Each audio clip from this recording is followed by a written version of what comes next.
Good morning, everyone. How are you all? I hope you all are fine. Okay, now we will start chapter number 10, motion and measurement of distances. Okay, you all know about motion. What is motion?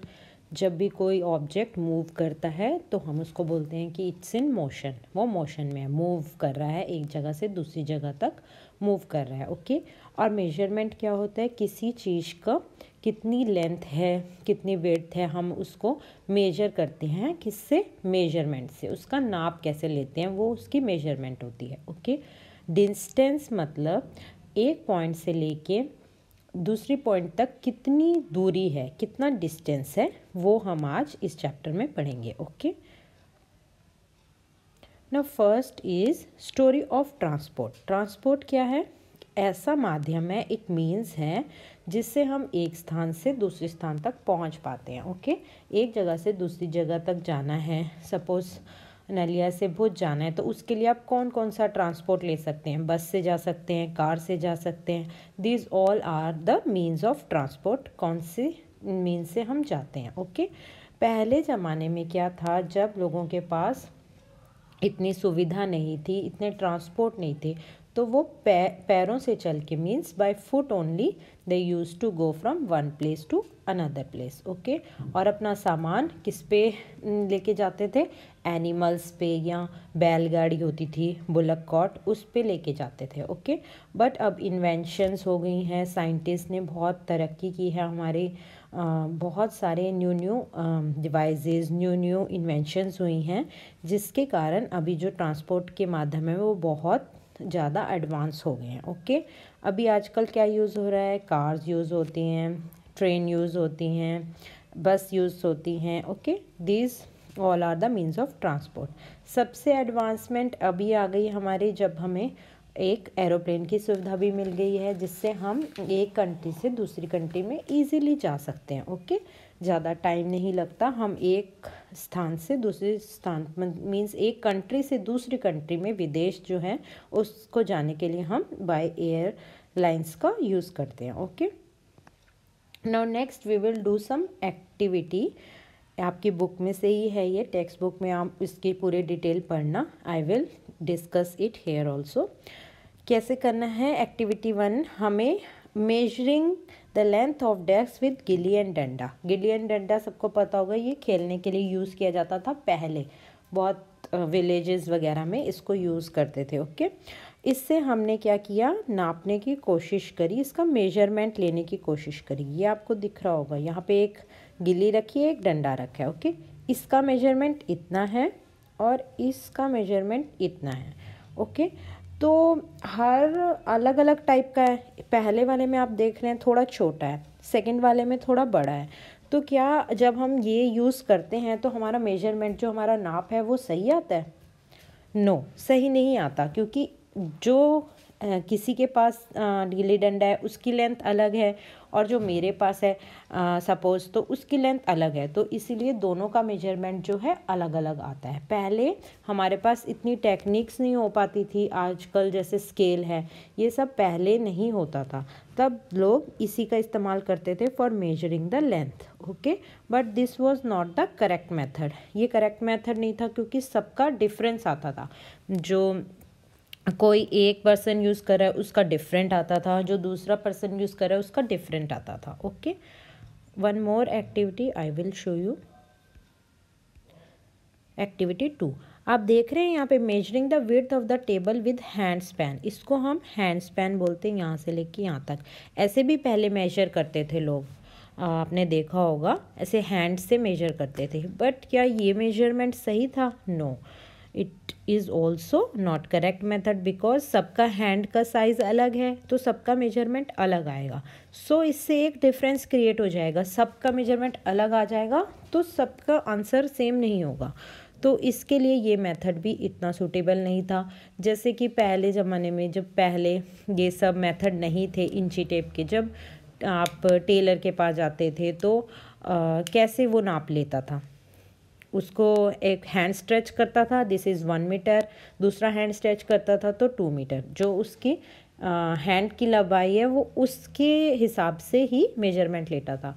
But क्या वो सही method था? नहीं, वो नहीं सही method था। इसके अलावा और कौन कौन सा मेथड यूज़ करते थे? पहले फुट से भी नापते थे, फुट से नापते थे कि कितनी इसकी लेंथ है। बट सबका फुट का मेजरमेंट भी अलग होता है, तो ये भी सही मेथड नहीं है। उससे डिफरेंस आता था, हर अलग अलग के सबके अलग अलग मेजरमेंट में डिफरेंस आता था। ओके, नाउ अब हम देखेंगे कि कौन सा न्यू मेथड आया जिससे हम हमारे जो मेजरमेंट का तरीका था वो बिल्कुल अच्छा हो गया। Standard units of measurement.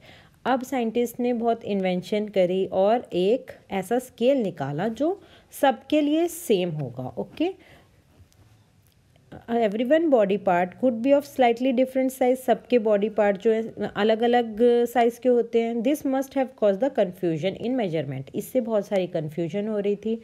In 1790 the French created a standard unit of measurement called the metric system. Okay, 1719 में फ्रेंच जो थे उन्होंने एक ऐसा माध्यम निकाला, ऐसा स्टैंडर्ड निकाला जो स्टैंडर्ड यूनिट ऑफ मेजरमेंट हम उसको बोलते हैं, उसका नाम है मैट्रिक सिस्टम। ओके, उसको पूरे वर्ल्ड वाइड यूज़ किया गया। Okay, for the sake of uniformity, scientists all over the world have accepted a standard unit of measurement. The system of unit now used is known as the International System of Unit, SI unit. Okay, uniformity मतलब सब जगह एक जैसा करने के लिए कि सबका रिजल्ट सेम आए, साइंटिस्ट ने एक ऐसा माध्यम अपना लिया जिसका नाम दिया इंटरनेशनल सिस्टम ऑफ यूनिट। उसको हम SI यूनिट कहते हैं। ओके, फिर सब उनका एक स्केल पर्टिकुलर रख दिया कि सबका मेजरमेंट एक जैसा है। ओके, दिस लेंथ की यूनिट क्या है? Unit of length is metre. एक माध्यम उसको दे दिया कि एक ही ये स्केल रहेगा, इससे कोई कन्फ्यूजन ना हो। Okay, each metre is divided into 100 equal division. फिर एक मीटर में कितने इक्वल डिवीजन होंगे? 100 इक्वल डिवीजन। ओके, उसको हम बोलेंगे सेंटीमीटर। और 1 centimetre, one centimetre has 10 equal division, उसको हम बोलेंगे मिलीमीटर। ओके, तो हमारे पास एक स्केल आ गया। 1 metre is equal to 100 cm, 1 cm is equal to 10 mm and 1 kilometre is equal to 1000 metre. Okay, 1000 है, ये 100 नहीं है, 1000 है, 100 1000 मीटर है। तो हमारे पास स्टैंडर्ड यूनिट्स आ गई। लेंथ को नापने के लिए हमारे पास मीटर था, डिस्टेंस के लिए किलोमीटर था। 1 मीटर में 100 cm और 1 सेंटीमीटर में 10 मिलीमीटर और 1 किलोमीटर में 1000 मीटर। ओके, अब हमारे पास ये वाली सारी मेजरमेंट आ गए कि हम कैसे नाप सकते हैं और सबका नाप एक जैसा आएगा। ओके, एक और मेथड हम यूज़ करते थे पहले, measuring the length of a curve line. अगर कोई कर्व लाइन है उसको कैसे आप मेजर करेंगे?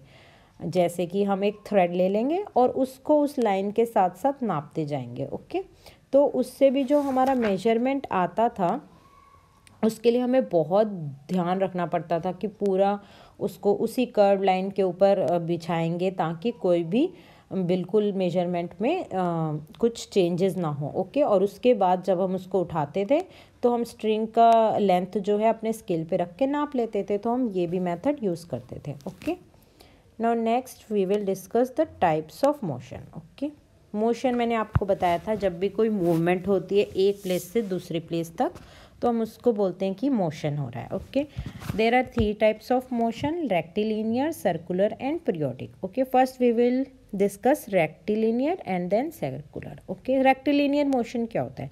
रेक्टिलिनियर मीन्स जब मोशन एक स्ट्रेट लाइन में होता है। जैसे आप यहाँ पे देखेंगे सब example of rectilinear motion, a and b. ये जो परेड हो रही है, परेड में सब सोल्जर्स मार्च पास्ट कर रहे हैं, तो कौन सी लाइन में जाते हैं? एक स्ट्रेट लाइन में। This is rectilinear motion. Okay, दूसरा यहाँ पे आपको दिख रहा है कार्स जो है मूव कर रही हैं एक ट्रैक पे, तो it is also a rectilinear motion जिसमें हम स्ट्रेट लाइन में ट्रैवल करते हैं। Okay, the next is circular motion. Circular motion क्या होता है? जो सर्कुलर पाथ में होता है। सर्कुलर पाथ लाइक फैन का मोशन आप देख रहे हैं, ये जो पानी गिर रहा है इसका मोशन आप देख रहे हैं जो सर्कुलर पाथ में हो रहा है। ओके, ये सब ऑब्जेक्ट हैं, इन सब का मोशन जो है सर्कुलर पाथ में होता है, एक सर्कल के शेप में सर्कुलर पाथ में होता है, इसके लिए हम बोलते हैं इसको circular motion. Okay, next is periodic motion. पीरियोडिक मोशन क्या होता है? पीरियोडिक मोशन क्या होता है आप यहाँ पे देख सकते हैं पिक्चर में, जब एक ऑब्जेक्ट रिपीट करता है अपना motion after some time. Okay, when an object repeats its motion after some time, this type of motion is called periodic motion. जैसे कि पहली पिक्चर में स्विंग है, स्विंग पहले जाता है फिर वापस अपनी जगह पे आता है कुछ टाइम बाद, तो पहले गया फिर वापस आया, it is kind of periodic motion. Pendulum, जो पेंडुलम आप देख रहे हैं ये पहले इधर जाता है फिर वापस आता है, एक पोजीशन इधर जा रहा है इधर आ रहा है, तो it is also a periodic motion.